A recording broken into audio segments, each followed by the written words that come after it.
ମା ମଙ୍ଗଳା ଆମେ ଯାଉଛୁ ମାଣ୍ଡିଆ ପିଠା କରିବାକୁ। କେମିତି ହବ ଦେଖ, ଆପଣମାନେ ଦେଖିକିରି କରିକି ଖାଇବେ।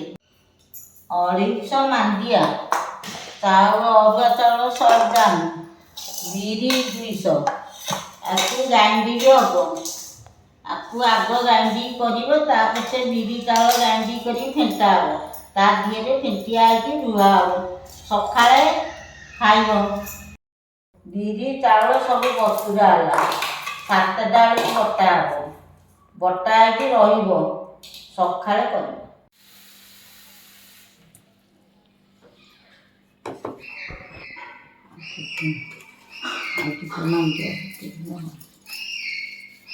ଏବେ ସବୁ ଚାଉଳ, ମାଣ୍ଡିଆ, ବିରି ସବୁ ବତୁରା ହେଇକି ରହିଲା। 7ଟା ବେଳକୁ ବାଟିକି ରହିଲା। ସକାଳେ ରହିବ, ଗ୍ରାଇଣ୍ଡିଙ୍ଗ ହେଇକି ପିଠା ହବ ସକାଳେ। ସବୁ ଚାଉଳ, ବିରି, ମାଣ୍ଡିଆ ସବୁ ବତୁରି ଯାଇଛି। ଅଇନା ବଟା ହବ। ଖରାରେ ପକେଇକିରି ମେସିନରେ ପୋଡ଼ି ଆଣିବ, ତାକୁ ରଖିଦେବ ସାଇତିକି। ଆଉ ସେ ଗୋଳିବ, ପିଠା କରିକି ଖାଇବ।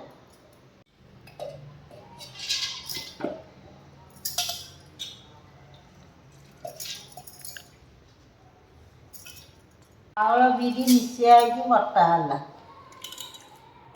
ବଟା ହେଇକି ଚାଉଳ ହେବ। ମାଣ୍ଡିଆଟାକୁ ଯେତେ ଚିକଣ ବାଟିବ, ତାକୁ ଅଲଗା ଚିକେନରେ ବାଟିବ।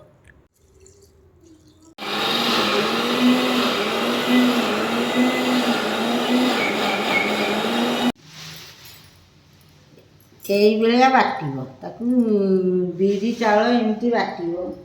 ଆଉ ମାଣ୍ଡିଆଟାକୁ ଭଲକି ଚିକଲେକି ବାଟିବ।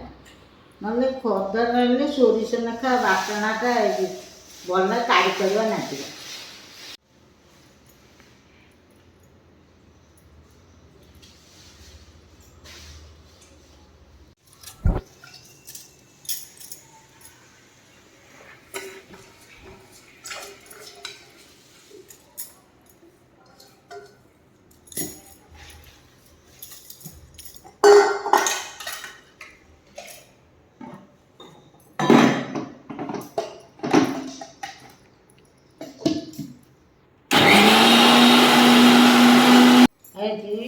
ମାଣ୍ଡିଆଟାକୁ ଭଲକି ଚିକଲ କରିକି ବାଟିଦେଲି। ଆକୁ ମନ କରିବ, ୟାକୁ ଭଲକି ଗଡ଼େଇ ଗାଡ଼େଇକିରି ଗୋଡ଼ି ବାହାର କରିବ। ତାକୁ ଧୋଇ ଧାଇକି ନିଗାଡ଼ିବ। ତା ପଛରେ ବିରି ଛଡ଼େଇକିରି ଚୋପା ଛଡ଼େଇକି ତାକୁ ବି ଧୋଇବ ଭଲକି। ଚାଉଳ ମୁଠା ପକେଇବ। ମନ କରି ୟାକୁ ନୁକେଇ ନାକେଇକିରି ପେଡ଼ିକିରି ଆଣିକିରି ଥୋଇଦେବ ଘରେ। ବାଟିକି ମନେ ହେଲେ ବି ଗୋଳିଦେବ, ବାଟିକି କରିକି ଖାଇବ। ଆଉ ଚାଉଳ ଦିହରେ ବିରି ଚାଉଳ ବଟା ହେଇଥିଲା, ତା ଦିହରେ ମାଣ୍ଡିଆ ମିଶିଆ ହେଲା।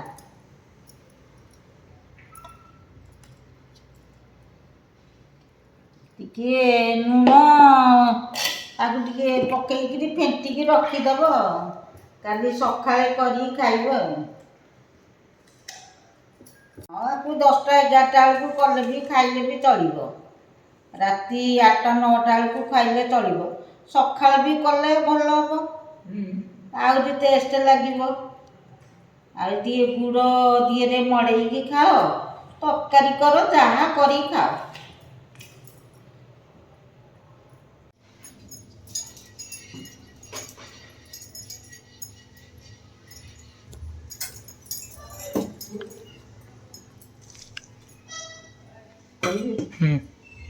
କାଲିରେ ଯେଉଁ ମାଣ୍ଡିଆ ପିଠା ମାଣ୍ଡିଆ ହେରିକା ବତୁରା ହେଇଥିଲା, ଆଜି ପିଠା ହେଲା ସକାଳେ।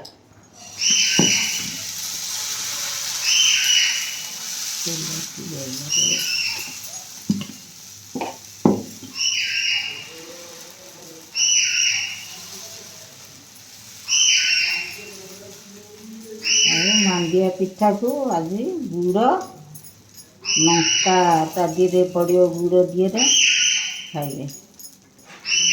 ପତଳା କର, ମୋଟା କର, ଯାହା କରିକି ଖାଅ। ଚକୁଳି ଯେଉଁ ଭଳିଆ, ଇଏ ସେଇ ଭଳିଆ ହବ ମାଣ୍ଡିଆ।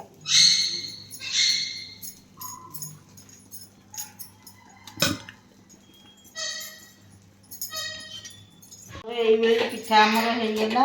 ଚାଲିଲା ଖାଇବାକୁ ଦିଆହେଲା। ଗୁଡ଼ ଟିକେ କଞ୍ଚା ଲଙ୍କା, ଯେମିତି କର ତରକାରୀରେ ଖାଅ, ମଟର ତରକାରୀ କର, ଡାଲମା କର, ଯାହା କରିବାର କଥା କର, ଗୁଡ଼ ପାଣିଟା ଟିକେ ଟେଷ୍ଟ ଲାଗିବ।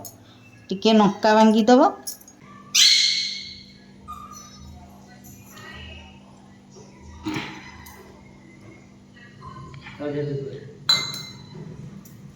ଅଜା ତମର ଡାଇବେଟିସ୍ ତ, ଆମର ସେଇଟା ଅଛି ମାଣ୍ଡିଆ ପିଠା। ଆଉ କାଲି ଦେଖିବ ମାଣ୍ଡିଆ ଯାଉ।